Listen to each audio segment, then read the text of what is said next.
এমন দৃশ্য নিঃসন্দেহে বাংলাদেশ সেনাবাহিনীর জন্য কিছুটা লজ্জাজনক যে আমাদের সেনা সদস্যরা একটা গাড়ির চাকার নিচে শুয়ে যাচ্ছেন।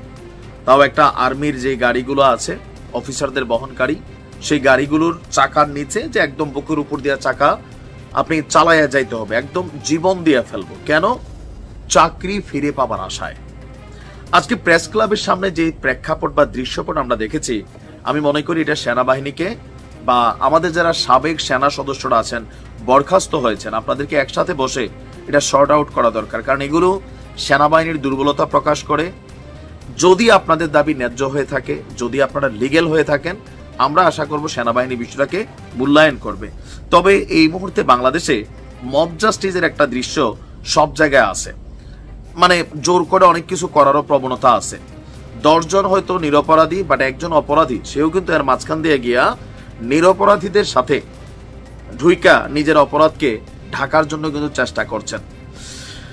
4 দফা দাবি আদায়ে আন্দোলন করছে সশস্ত্র বাহিনীর চাকরিচ্যুত সদস্যরা।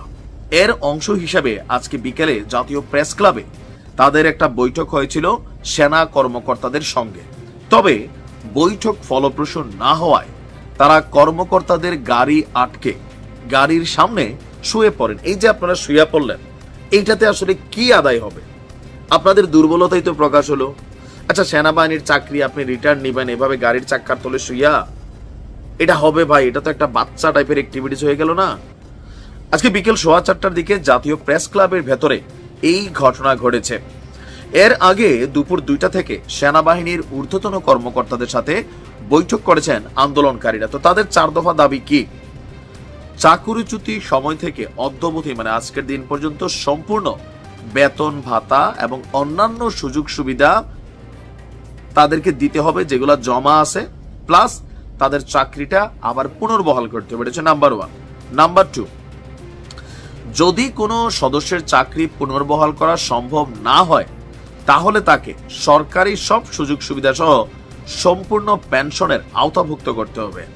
এখন এখানে তথ্যগুলো যাদের পরিবারে আর্মির লোক আছে তারা জানেন, আমার পরিবারে আছে। রিটায়ার্ড হওয়ার পর আমরা দেখছি পুলিশ এবং সেনাবাহিনীতে এটা হয় যে আপনি রেশন পান, আজীবন কিন্তু একটা রেশন ভাতা পায় তারা চাকরি থেকে চলে যাওয়ার পরেও। এটা হচ্ছে সুযোগ সুবিধা। সিএমএইচে চিকিৎসা নেওয়ার সুযোগ পায়, এগুলো কিন্তু এক্সট্রা কিছু ফেসিলিটিস আছে, প্লাস একটা ভালো মানের পেনশন পায়। তো তাদের বক্তব্য, যদি চাকরি দেওয়া নাও সম্ভব হয় এগুলো আমাদেরকে দিতে হবে। নাম্বার 3, যে আইন কাঠামো এবং একতরফা বিচার ব্যবস্থার প্রয়োগে শত শত সশস্ত্র বাহিনীর সদস্যকে চাকরিচ্যুত করা হয়েছে, সেই বিচার ব্যবস্থা এবং সংবিধানের আর্টিকেল 45 সংস্কার করতে হবে। এখন যদি মনে হয় যে এই আইনটা ঝামেলাযুক্ত, অবশ্যই এটাকে পুনর্মূল্যায়ন করা উচিত। নাম্বার 4, গ্রেফতার হওয়া মুখ্য সমন্বয়ক সেনাবাহিনী থেকে বরখাস্ত সৈনিক নাইমুল ইসলামকে মুক্তি দিতে হবে। আপনারা জানেন যে গতকাল আইএসপিআর একটা বিজ্ঞপ্তি দিয়েছিল যে নাশকতা তৈরির পরিকল্পনা করছিল এই নাইমুল ইসলাম, যার কারণে তাকে অভিযান চালিয়ে সেনা সদস্যরা গ্রেফতার করে। তো তাকে মুক্তি দেওয়া হবে কিনা, যদি সেনাবাহিনী এরকম আইএসপিআর যেহেতু প্রেস ব্রিফিং করছে যে তার বিরুদ্ধে নাশকতার অভিযোগ আছে বা তথ্য আছে, সো এই ক্ষেত্রে ওনাকে কেন মুক্তি দিবে? মুক্তি দেওয়ার কোনো কারণ নেই যদি তিনি সেনাবাহিনীকে বিতর্কিত করার অথবা রাষ্ট্রের ভাবমূর্তি শৃঙ্খলা, সেনাবাহিনীর ভাবমূর্তি শৃঙ্খলা নষ্ট করার কোনো পায়তারা করে।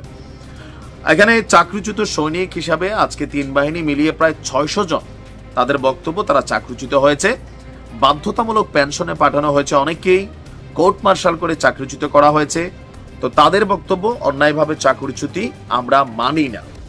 এখন সবার বেলায় কি অন্যায় হয়েছে নাকি কতিপয় মানুষের বেলায় অন্যায় হয়েছে? যদি অন্যায় হয়ে থাকে সেটা কেন হয়েছে, এগুলোকে প্রয়োজন আরেকবার রিইনভেস্টিগেশন করে বিষয়গুলো সুন্দরভাবে সমাধান করা উচিত, যেন মানুষের কাছে সেনাবাহিনীর প্রতি যেই আস্থা, ন্যায় পরায়ণতা, এটা যেন ঠিক থাকে। নাম্বার 2 হচ্ছে আমাদের যারা বরখাস্ত সৈনিকরা আছেন, আপনাদেরকেও ধৈর্য ধরতে হবে যে আপনারা সবাই যারা আন্দোলনে আসছেন সবাই কি দুধের দোয়া মানে একদম পবিত্র, নাকি আপনাদের ভিতরেও গরুর মতো ধোয়া 2-4টা আছে? এখানে অনেক কিছু কিন্তু কানেক্টেড। এই ধরনের দৃশ্য অন্তত সেনাবাহিনীর সদস্যদের বেলায় আমরা মনে করি যে এটা দেখার মতন নয়। ভালো থাকুন। আসসালামু আলাইকুম।